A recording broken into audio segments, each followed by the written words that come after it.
الحمد للہ وکفا والصلاة والسلام على سید الانبیاء اما بعد فاعوذ باللہ السمیع العلیم من الشیطان الرجیم بسم اللہ الرحمن الرحیم وان المساجد للہ فلا تدعوا مع اللہ احدا۔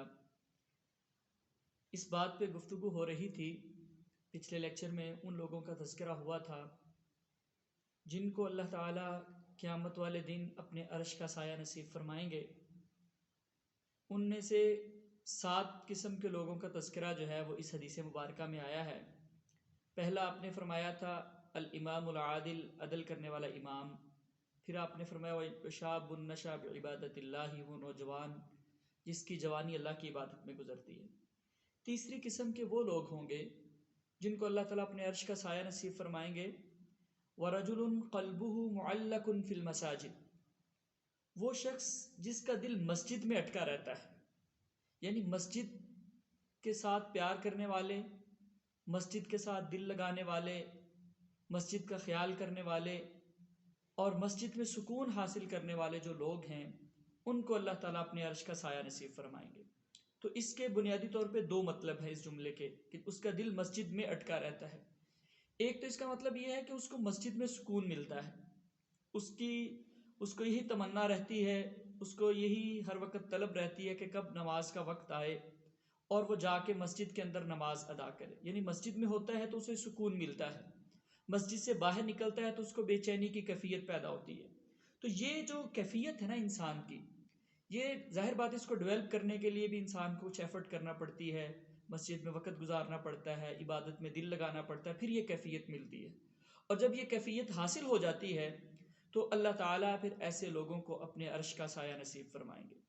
ہماری عمومی طور پہ کوشش ہوتی ہے کہ بس عین نماز کے وقت آئیں، اور نماز کے فوری بعد ہمیں بہت سارے کام ہمارے منتظر ہوتے ہیں، نماز کے اندر شیطان ہمارے دل میں ڈال رہا ہوتا ہے کہ آپ نے یہ کام کرنا ہے، اس کے بعد یہ کرنا ہے، پلان کر رہے ہوتے ہیں، فوری طور پہ نکلنے کی کوشش کرتے ہیں۔ حالانکہ مسجد میں بیٹھنا، اللہ کے رسول صلی اللہ علیہ وسلم فرماتے ہیں کہ اگر آپ مسجد میں بیٹھے ہیں نماز کے انتظار میں تو آپ کو ایسے ہی ثواب ملتا ہے جیسے آپ نماز کے اندر ہیں۔ اسی طرح حدیث مبارکہ میں آتا ہے کہ جو شخص نماز کے بعد بیٹھا اپنی جگہ پہ اللہ کی تسبیحات کرتا رہتا ہے، اللہ کا ذکر کرتا رہتا ہے، جب تک وہ بے وضو نہیں ہوتا اور جب تک وہ بیٹھا رہتا، وہاں سے اٹھ نہیں جاتا، اس وقت تک اللہ تعالیٰ کے فرشتے اس کے لیے دعائیں کرتے رہتے ہیں، رحمت کی دعا کرتے ہیں اس کے لیے، مغفرت کی دعا کرتے ہیں اس کے لیے۔ تو اس سے آپ اندازہ لگائیں کہ مسجد میں بیٹھنا، مسجد کے ساتھ اپنے دل کو لگا لینا، مسجد میں سکون ملنا، یہ کیسی بڑی نعمت ہے انسان کے لیے اللہ تعالیٰ کی، اور کتنے بڑے اجر و ثواب کا یہ چیز باعث بنتی ہے۔ تو اس لیے ہمیں کوشش کرنی چاہیے کہ ہم اپنے آپ کو مسجد کے ساتھ اٹیچ کریں۔ آج کے اس فتنوں کے دور میں سچی بات یہ ہے کہ اپنے آپ کو گناہوں سے، بے حیائی سے، برائی سے بچانے کا ایک بڑا بہترین ذریعہ یہ ہے کہ ہم مسجدوں کے ساتھ اٹیچ ہو جائیں۔ کیونکہ جب مسجد میں آتے ہیں نا، کسی کو نماز پڑھتے ہوئے دیکھیں گے، کسی کو ذکر کرتے ہوئے دیکھیں گے، تو اس سے بھی ہمارے دل کی کیفیت تبدیل ہو سکتی ہے۔ مسجد میں آئیں گے، نماز پڑھیں گے، اس کے بھی اپنے فوائد ہیں۔ یعنی مسجدوں کے ساتھ جتنا تعلق ہمارا اور ہماری نئی جنریشن کا مضبوط ہوتا چلا جائے گا، اتنا ہی ہم گناہوں سے بچنے کی زیادہ پوزیشن میں ہوں گے۔ اور یہ جو جگہ جگہ پہ گناہ کے، بے حیائی کے، برائی کے مواقع موجود ہیں، اس سے انسان بچ جائے گا۔ کسی کو کوئی اچھی بات سن لے گا، کوئی درس سن لے گا، وہاں پہ کوئی لکھی حدیث پڑھ لے گا، تو مسجدوں کے ساتھ تعلق جو ہے وہ انسان کی نجات کا ذریعہ بن جائے گا۔ اس لیے جو مسجدوں کے منتظمین ہیں ان کو بھی کوشش کرنی چاہیے کہ وہ مسجد کا انوائرمنٹ ایسا رکھیں کہ میکسیمم لوگ مسجد کی طرف آئیں، نہ کہ اتنا سخت ڈسپلن اور اتنی سخت وہ بنائی جائے رولز اینڈ ریگولیشن، اور ماحول اتنا جو ہے وہ تنگ نظری والا بنا دیا جائے کہ لوگ مسجد میں آتے ہوئے بھی ڈریں کہ پتہ نہیں کوئی بابا جی کوئی بات نہ کہہ دیں، امام صاحب پتہ نہیں کیا کہیں گے، خطیب صاحب پتہ نہیں کیا کہیں گے، میری کسی بات پہ مجھے تنقید نہ کرنا شروع کر دیں۔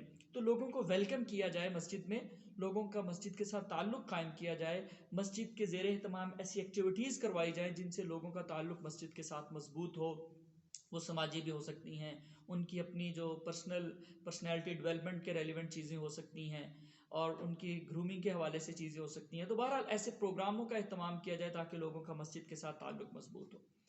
اور دوسرا مطلب جو ہے نا اس کا، رجل قلبہ معلق فی المساجد، کہ اس کا دل مسجد میں لگا رہتا ہے، اٹکا رہتا ہے۔ اس کا ایک مطلب یہ بھی ہے کہ اس کو مسجد کی فکر رہتی ہے، وہ گھر میں بھی بیٹھا ہے تو اس کو فکر ہے کہ پتہ نہیں مسجد میں اذان ہوئی ہوگی کہ نہیں، صفائی کسی نے کی ہوگی کہ نہیں کی ہوگی، مسجد کا بل ادا ہونے والا ہے، مسجد کی فلاں سہولت نہیں ہے. جیسے ہمیں اپنے گھروں کی فکر ہوتی ہے نا کہ یار جو ہے نا گھر کا جو بجلی خراب ہو گئی ہے، لائٹ خراب ہو گئی ہے، گھر میں اے سی خراب ہے، گھر میں جو ہے وہ گرمی سے بچنے کا انتظام نہیں ہے، یو پی ایس نہیں ہے، متبادل الیکٹریسٹی کا کوئی بندوبست نہیں، تو ہمیں فکر ہوتی ہے نا. اس طرح ان کو مسجد کی فکر ہوتی ہے. ایسے لوگوں کو بھی اللہ تعالیٰ اپنے عرش کا سایہ نصیب فرمائیں گے. آپ اس کا مسجد کے ساتھ تعلق اور ایون اس کی صفائی کرنا، اس کو آپ دیکھیں کہ اللہ تعالیٰ نے اپنے پیغمبر حضرت ابراہیم علیہ السلام کو حکم دیا کہ اپنے بیٹے ابراہیم اور اسماعیل کو کہا کہ انطہرا بیتی للطائفین، کہ اپنے بیٹے اسماعیل کو ساتھ لیں اور میرے گھر کو صاف کریں، اس کی صفائی کریں. ایک خاتون جو ہے وہ مسجد کی صفائی کیا کرتی تھی، تو ایک رات اس کی وفات ہو گئی. صحابہ اکرام نے نبی صلی اللہ علیہ وسلم کو آرام سے اٹھانا مناسب نہ سمجھا، انہوں نے جنازہ پڑھا اور تدفین کر دی. چند دنوں کے بعد اللہ کے رسول صلی اللہ علیہ وسلم نے پوچھا فلاں عورت نظر نہیں آ رہی جو مسجد کی صفائی کیا کرتی تھی، کچھ روایات میں مرد کا بھی تذکرہ ہے. تو صحابہ نے بتایا اللہ کے رسول وہ تو فوت ہو گئی تھی اور ہم نے اس کا جنازہ پڑھا، اس کی تدفین کر دی. تو آپ نے فرمایا دلونی علی قبری، مجھے اس کی قبر پہ لے کے جاؤ. وہاں پہ جا کے آپ نے دوبارہ اس کا نماز جنازہ ادا کیا. اس سے آپ اندازہ لگائیے کہ مسجد کے ساتھ تعلق، مسجد کی صفائی کرنا، مسجد کے انتظام کو سنبھالنا، مسجد کو بہتر سے بہتر اس کے انوائرمنٹ کو بنانے کی کوشش کرنا، یہ کتنا سعادت والا کام ہے. اس لیے اللہ کے رسول صلی اللہ علیہ وسلم فرماتے ہیں کہ وہ شخص جو اپنا دل مسجد میں لگا لیتا ہے، رجل قلبہ معلق فی المساجد، اس کا دل مسجد میں اٹکا رہتا ہے، اس کو اللہ تعالیٰ قیامت والے دن اپنے عرش کا سایہ نصیب فرمائیں گے. دعا ہے کہ اللہ تعالیٰ ہمیں بھی ان خوش نصیبوں میں شامل فرما دے اور ہمیں بھی اپنے عرش کا سایہ نصیب فرمائے. وما علیہ الا البلاغ.